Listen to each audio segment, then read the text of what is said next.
Hello Facebook, hello Instagram, hello YouTube. Marcus here from Aroma Time in Ellenville, and I am live here on Instagram and Facebook. Just adjusting my camera for Facebook here. I want to talk about olive oil today, something that's on a bottle or a label of olive oil you should be aware of and know what it is. Hello everybody who's joining in. Hello. Got people joining in on Instagram and on Facebook. So just drop a comment if you're tuning in live, or if you caught this in the replay or hashtag live. I'm going to talk about olive oil, bottle of olive oil. There's a certain term on few bottles of olive oil have a certain term on it that I'm going to describe what that means today. I'm going to talk about that. If you've seen any of my previous videos on olive oil, olive oil is one of those things that I am very strict on about what it should be used for and the quality that's bought of olive oil. There's a few reasons for that. One of the reasons is there's a ton of fake olive oil on the market, fake extra virgin olive oil. A lot of stuff that's cut, different oils are in it, hazelnut oil. Sometimes they'll add chlorophyll, make it look like olive oil. It costs, when Jamie and I go to wineries in Italy, and in Spain as well, it costs the winery or the olive oil producer, these olive farms, olive groves, the producers, it costs them almost 5, 6, 7, 8 euro to make a liter of olive oil. That's what it costs them. The bottle, the labor, the product that goes in here, that's what it costs them. So if that's 1 liter, that's 8 euro of their cost, that's almost $10 American dollars. Now, you can go to the store and buy like a 3-liter Bertolli. I haven't bought one in years, but what are they, 25 bucks, 20 bucks? These 3 liters, some of these 3-liter bottles are really inexpensive of quote unquote extra virgin olive oil. So they've cut massive corners to do that. And somebody like Bertolli doesn't even own olive trees. The only olive trees they own are on their sidewalk as you drive up the driveway. On the driveway as you go up to Bertolli in Milan. They're what's called a packer. So they just buy olive oil off the open market, and they just pack it, blend it, put a label on it, and send it out the door. Even some of the best brands out there, you think of the best brands like Colavita, which is a very great reputation, in testing, in laboratory testing, to find out that almost 50% of the stuff is not real 100% extra virgin olive oil that's in the bottle. So the potential to get ripped off with olive oil is immense. So I'm going to show you one term today that'll help you not get ripped off. So I'm just going to go on Facebook here and see if anybody's commenting, so I can see everybody's comments. Hi Cheryl, hi Jennifer. And again, folks, just drop a comment if you're tuning in. Hello David on Instagram. Hi Robin on Facebook. Cheryl's on Facebook, so hello everybody. All right, so we're going to talk olive oil. We're talking olive oil right now. If you use olive oil, this is a must watch. Make a comment, share this with other people if you know anybody else using olive oil. I'm going to talk extremely short on cooking with olive oil. Don't do it. Don't cook with olive oil is the basic gist of that. I have lots of videos on YouTube and here on Facebook. If you can go to YouTube, you can search my channel. There's a lot of things there on why not to cook with olive oil. Olive oil is a very volatile oil. It's very healthy for you. Extra virgin olive. When I talk olive oil, it's automatically understood that we're talking about extra virgin olive oil. Okay. The other olive oils I don't buy. I wouldn't suggest you buy the other olive oils. The pomace. Those are really cheap, inferior oils that some of them aren't even fit for human consumption. They have to add extra virgin olive oil into it to bring out to balance the acidity and stuff. They use hexane gas and the second pressings to crush and get everything out of the seeds and the skin and the pulp to get everything out. Hexane gas will drop it out. Hexane gas is very commonly used in a lot of oils. That's not something that's new at all. You might be thinking, oh, hexane gas. It's in there. They don't have to put it in there and on the ingredient label, but it's in there. The only time you're only guaranteed that you're not getting hexane gas, extracted oils, is when you buy something that is cold pressed, expeller pressed.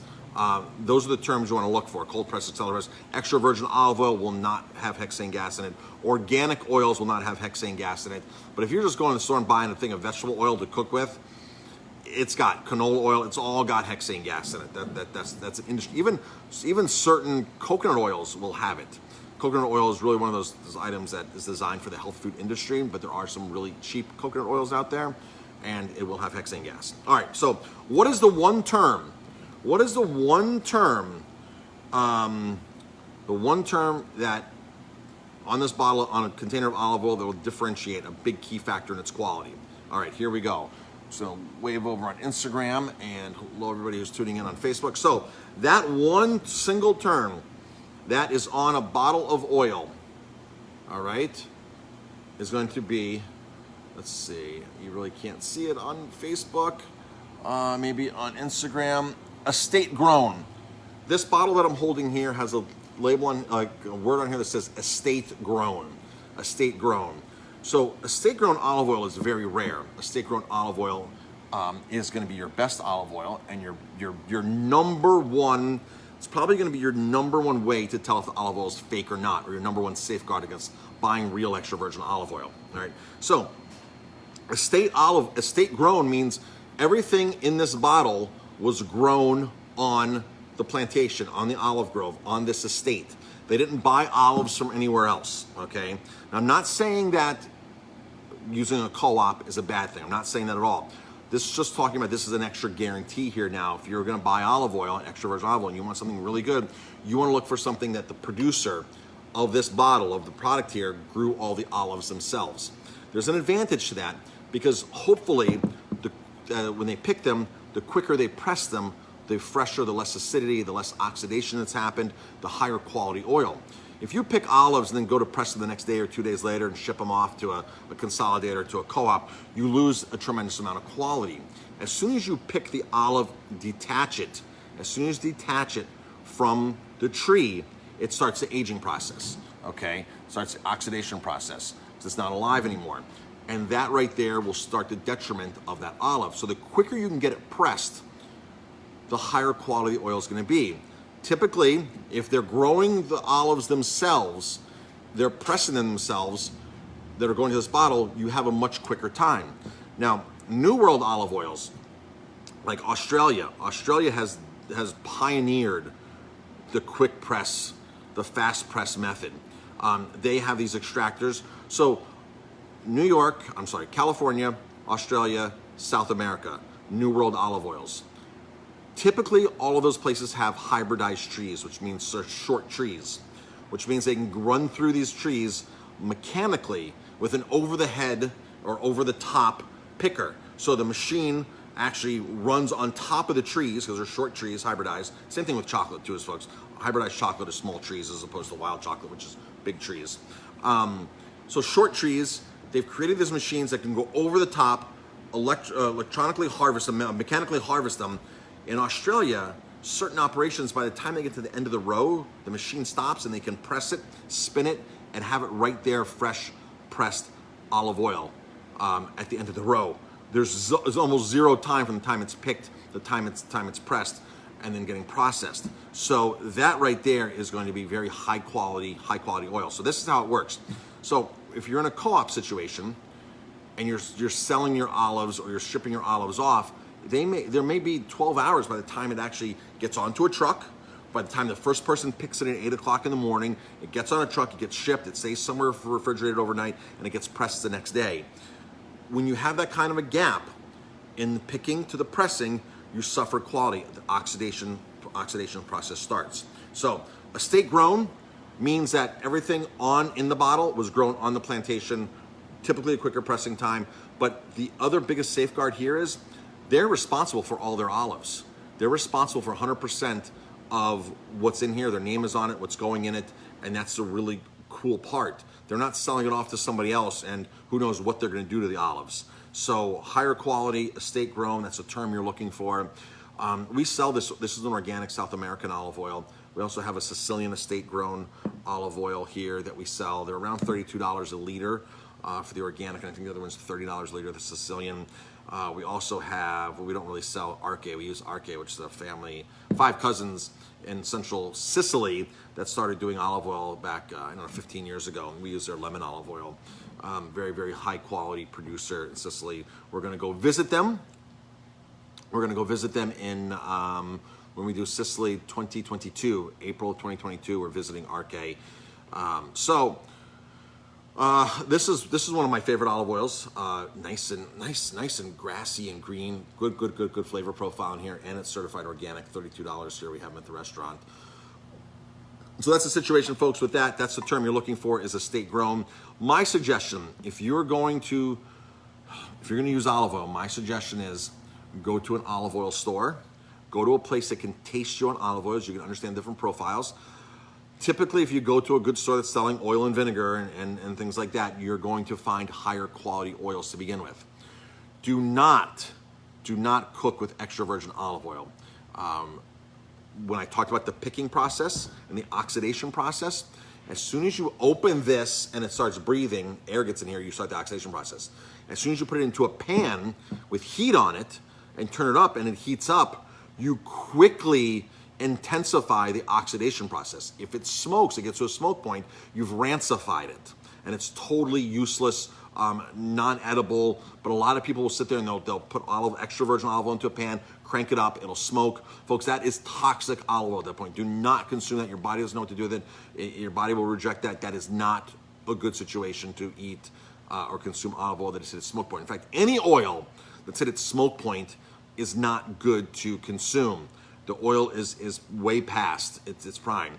It's past. So olive oil especially hits that point, that smoke point. It is totally garbage. If you heat it up, you just so intensify that oxidation process, and you take all the beautiful things about olive oil, all the health benefits of olive oil. Olive oil is loaded with polyphenols. Olives are actually a fruit. Olives are a fruit.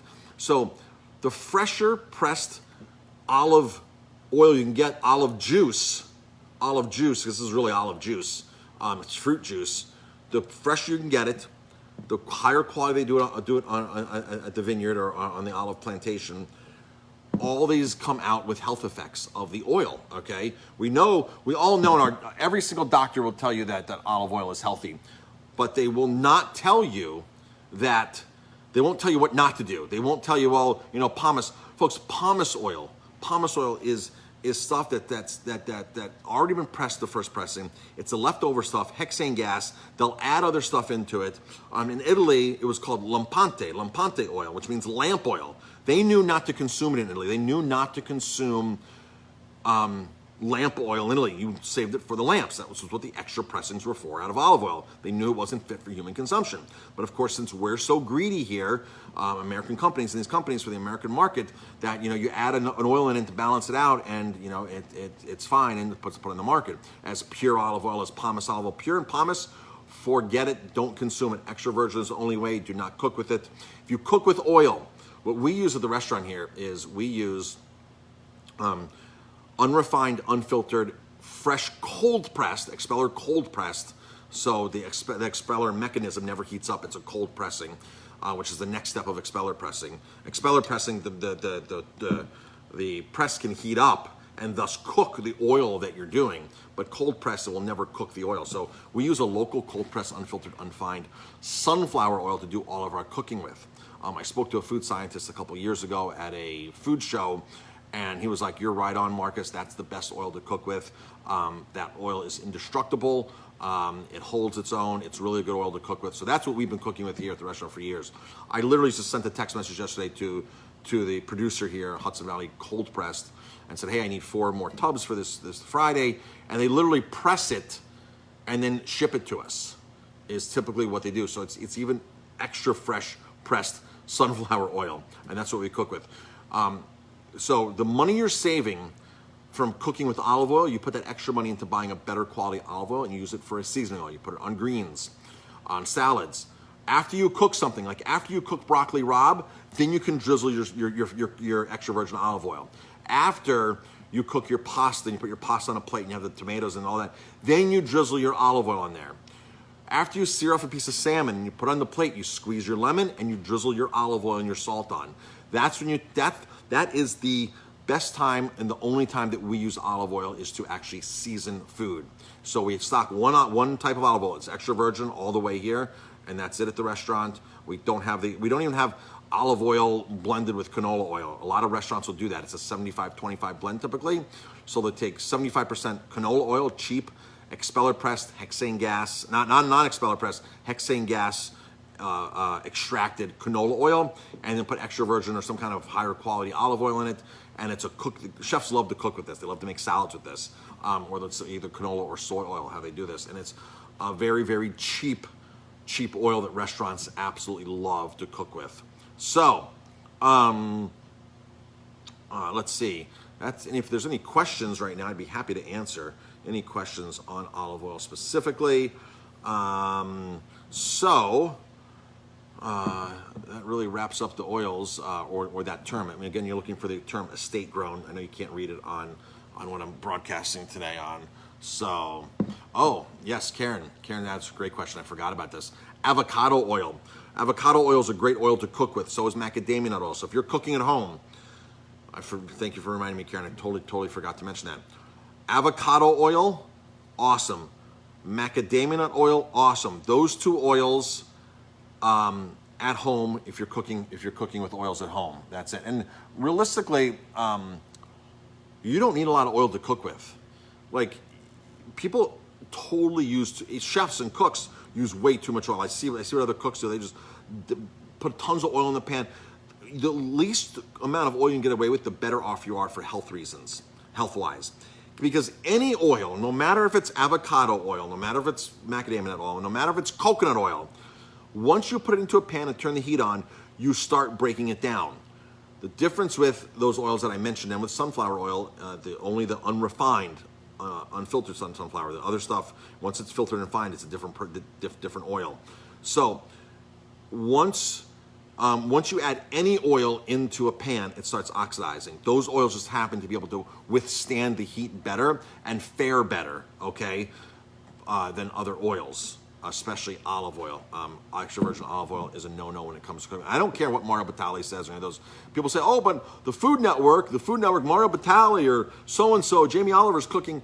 They don't understand the science of what's going on and how that reacts with your body. And how that deteriorates and breaks down. They don't understand. They just understand what's in here is healthy, right? They haven't had any critical thinking. Well, what happens when you take high quality extra virgin olive oil and stick it into a pan and basically destroy it? They haven't thought past that process. So do not cook with extra virgin olive oil. And nothing against those chefs. They just don't know that angle. They haven't studied the science of that. Back in 1999, I started really studying real food, the science of food, alternative diets, what's in our food, GMOs, things like that. I've been researching this. Is why I'm so adamant about farmed salmon. Farmed salmon is a major no-no. I don't care if it's from the Faroe Islands, it's from Scotland. I don't care if it's Chilean or the Ora King salmon from Australia or New Zealand, wherever it's from New Zealand. Farmed salmon is a no-no. Open pen, net raised salmon in the ocean is a very toxic fish to eat. It is loaded with chemicals, it's loaded with crap. Even the stuff that they so-called do organically or sustainably, there's no right way to do the wrong thing. Just like there's no right way to saute with extra virgin olive oil, there's no right way to raise salmon in pens. You might turn the heat down in the pan and use less oil, but at the end of the day, you're still cooking with extra virgin olive oil. At the end of the day, you're still farming salmon in an open pen system that still spreads diseases. Sea lice, every farm out there has sea lice. And you don't treat sea lice with antibiotics. So if the farm says to you, or the chef says to you, or the fishmonger, or the store says, well, no antibiotics were administered, because you don't use antibiotics for a lot of the things that you need to get rid of, like lice. You use a very nasty chemical called slice. And a lot of these fish farms actually use chemicals and agents that are actually banned in that country, but they use them anyway because these fish farms, especially in Canada, have really got a hold of the Canadian government and really, went in and said, oh, we're going to do all this great. And the Canadian government basically just said, do whatever you want and you're immune to it. And we'll look the other way because you're providing jobs, which they really don't provide as many jobs as jobs have been lost because fishermen can't go out and make a living anymore. British Columbia, it's a terrible habitat destruction because of farmed salmon. So, and salmon's a whole nother topic that I get into another time. If anybody has a question on salmon, I'll be happy to address that in a separate topic. In the meantime, if you know people that are using olive oil, extra virgin olive oil, share this video with them. Comment, tag their name in this video. Make sure that they can see this video as well. and I have a lot more olive oil. I think I may even have an olive oil playlist on my YouTube channel, Marcus Guiliano. If you go there, or Aroma Time. If you look on YouTube, I should pop up. We have 93,000, 92,000 subscribers and millions and millions and millions of views. I think almost 20 million views now on our YouTube channel. So there's all kinds of topics like that. There's documentaries. Most of it's my original work. There are some stuff that I repost from other people that I respect in the food movement industry, that we share some of their content as well. So that's the story with that, and hope everybody has an amazing day. It's Tuesday here, and we are closed today. Closed Tuesdays and Wednesdays. Jamie and I are not relaxing, but we're just have consolidated our workforce here and our hours of operation. We're very cautious going forward about COVID. We're very, very cautious about COVID, about the business interruption that we could possibly have. I mean, any day now, the governor could say whatever he wants and cut business down, turn business down again. We never know what's going to happen, so we're just trying to be very cautious, consolidate business, avoid excessive labor here, watch our overtime, so we can keep doing what we're doing. So we're being very, very proactive about that. So let's see. Thank you, Karen. Karen was at the dinner last night, the wine dinner last night was four wines and a dish. It was 5 wines and a dish, $25. We do those every other week. And last night we served a maitake mushroom steak. We roasted off these mushrooms, got them crispy, a nice thick piece on top of our garlic mashed potatoes. So we make a mashed potato that we use olive oil in. But we don't put the olive oil in when the potatoes are hot. We actually let the potatoes cool down a little bit and then add the olive oil and mix them in. And the potatoes have cooled down enough not to affect the quality of the olive oil, so they're not coming right out of the boiling water. We cool them down, cut the potatoes up really good. We cut the skins into the mash, and then we pour the olive oil in, our roasted garlic in, and then we mash them by hand until everything in the salt and everything's mixed beautifully. And those are our mashed potatoes. So we had mashed potatoes last night with a maitake steak and a little bit of reduced sherry. Sherry wine, sherry and mushrooms go very good together. Marsala wine and mushrooms go very well together. Even some red wines like Pinot Noir goes very well with mushrooms. So that's what we did last night. So thank you, Karen. Karen was there. That's why she's commenting. By the way, dinner was great last night. Great dinner last night. So thank you, everybody, for tuning in. I really appreciate it. Oh, one other thing. We just got these tabletop heaters. I thought most people would want to be inside by now. And I did a Facebook Live last month saying, hey, is everybody ready to come inside? And they were like, yep, ready to eat inside. Well, every single day, people walk in here and goes, I need to go outside. They don't care if it's raining, if it's colder, I want to eat outside. So we have big patio heaters. Right? We have these big portable patio heaters. But now I bought these tabletop domes that can go on a table and just cover that table right there, which is gonna be great for under our tent. I don't want to fire up one of those big propanes underneath the tent because I don't want to melt the tent or do something to the tent, destroy the tent. So these other ones are 3-footers. They just came in today. We have to assemble them tomorrow. So Thursday we could debut those and hopefully extend our outdoor dining a bit longer than normal. And that's it, folks. Thanks for tuning in. Have an amazing day. Jamie and I are going to go on live later and do our Wine Time Live, which is a weekly show every week that we do and talk about a bottle of wine. We're really talking about the story about the wine and about the vineyard. And it's not so much about, oh, this tastes like cherries and this has blackberries in it and ages for 5 years, or open and drink it now. It's more about this vineyard is in the mountains above, whatever, overlooking this and the owner. It's about the story of how we got to know the wine. We got to know the wine, how we got to know the winery. So that's the theme of that Wine Time Live. It's on Apple and it's on iHeart. I believe we just got approved for iHeart. I know we're approved for Apple. So it is on Apple as an official podcast, the audio version. And you can watch the video version live or on the replay here on Facebook. It's also on YouTube. And it's on our new website, VIPWineryVacations.com. We have a tab for our podcast there and the videos there. So check that out. Stories about wine. All right, folks, thanks for tuning in. Gonna get going now because I've got a bunch of phone calls today that I've got to take care of. Some mastermind calls, my coaching calls. It's gonna tie me up until about 8, 9 o'clock tonight. So everybody have an amazing day, and we'll talk to you later.